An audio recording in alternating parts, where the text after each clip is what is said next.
ओम नमो ओंकारेश्वर देवताय नमः. ओम नमः शिवाय. ओम नमः शिवाय. अवधूत चिंतन श्री गुरुदेव दत्त. मंडळी, काल गुरु पौर्णिमा झाली.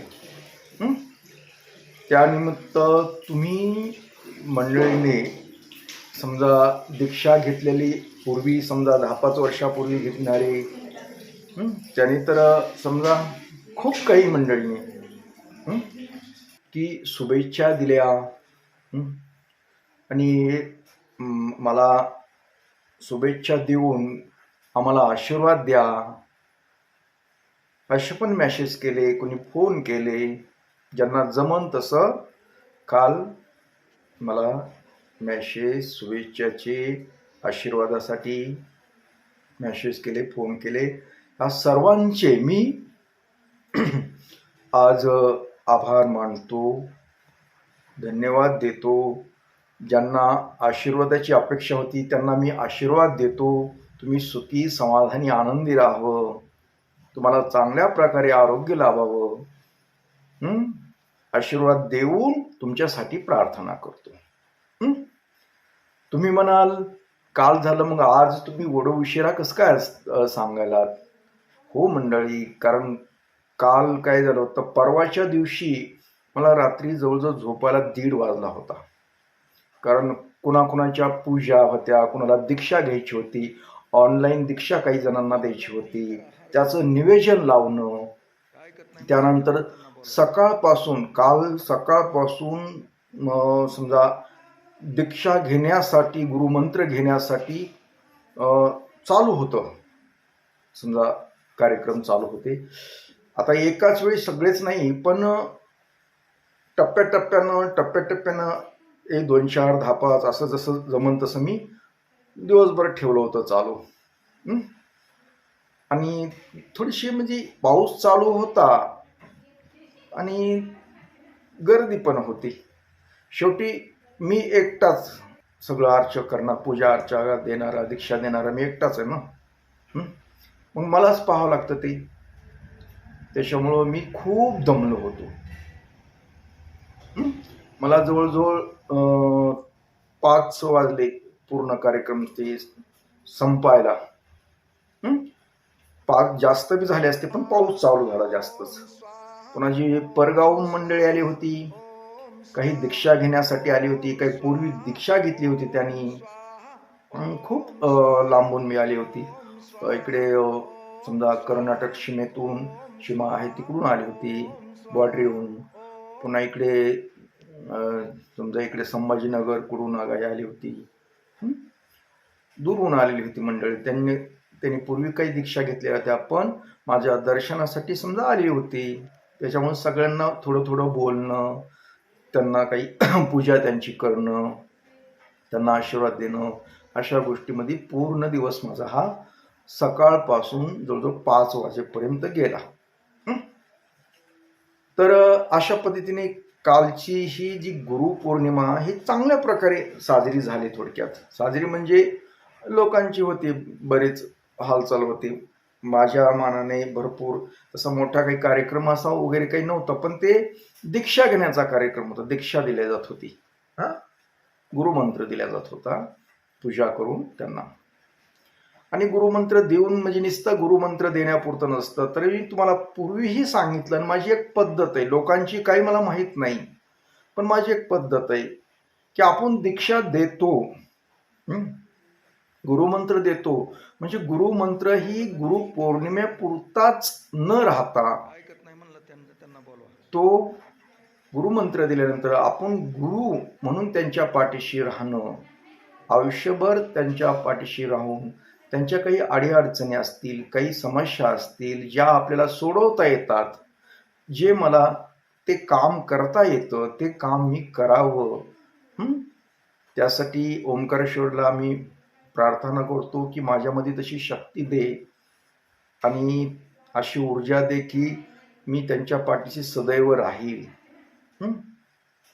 म्हणजे मी गुरु असं इतर गुरु सारखं नाहीये माझं. समजा दैवी काय असेल ते असेल, की मला वाटतं की आपण गुरु झालो म्हणजे एक आपलं नातं आहे चांगलं, आणि ते नातं टिकून राहावं.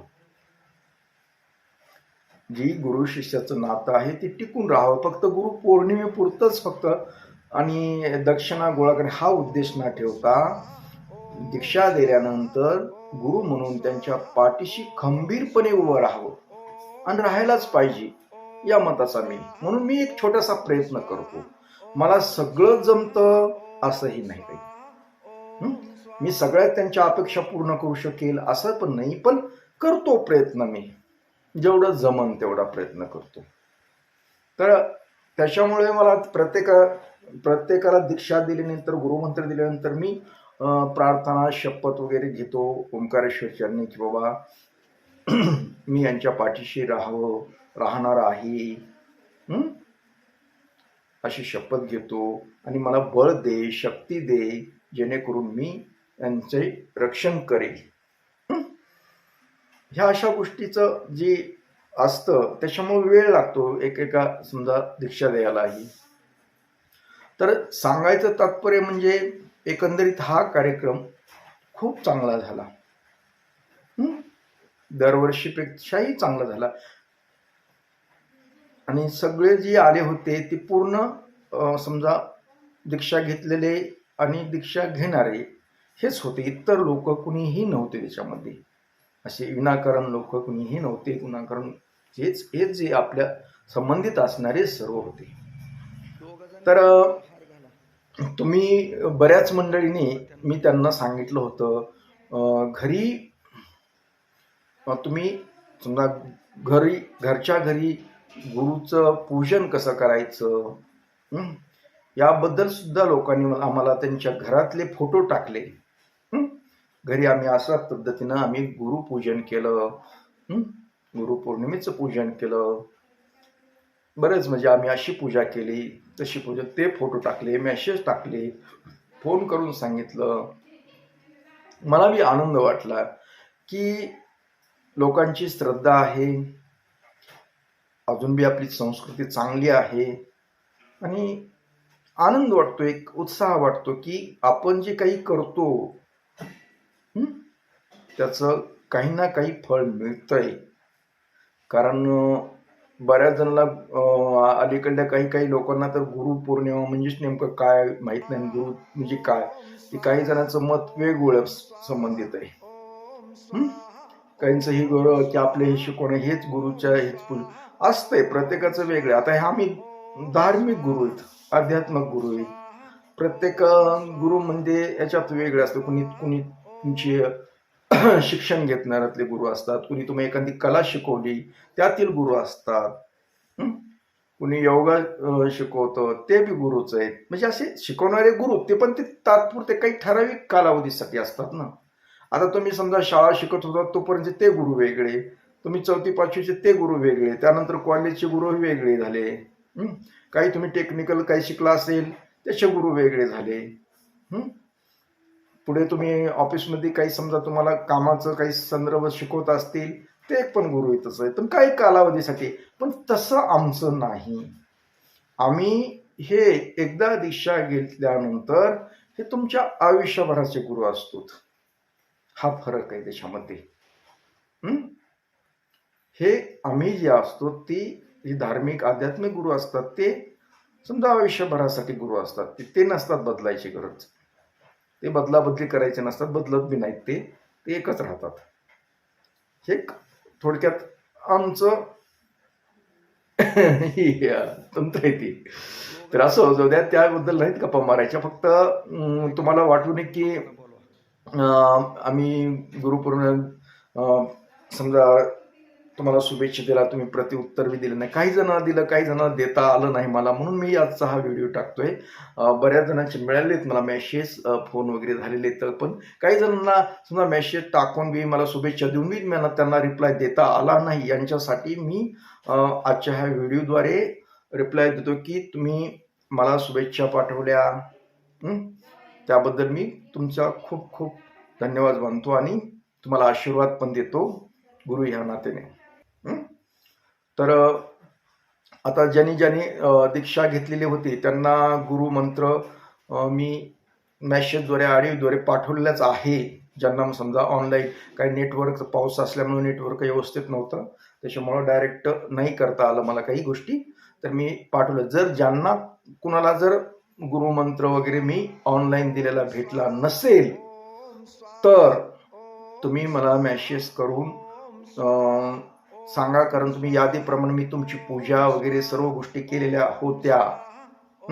पण तुम्हाला जर तुमच्यापर्यंत मला पोहोचता आलं नसेल, अगर तुमचं माझ्यापर्यंत काही नेटवर्कमुळे झालं नसेल, तर तुम्ही मला परत मेसेज करून सांगा की आम्हाला तुमचा गुरुमंत्र वगैरे भेटला नाही, मिळाला नाही, तर मी परत तुम्हाला समजा रिटर्न पाठवतो तो मेसेज अथवा फोन करून सांगेल तुम्हाला. फक्त मला मेसेज करा की आम्हाला मिळाला नाही म्हणून.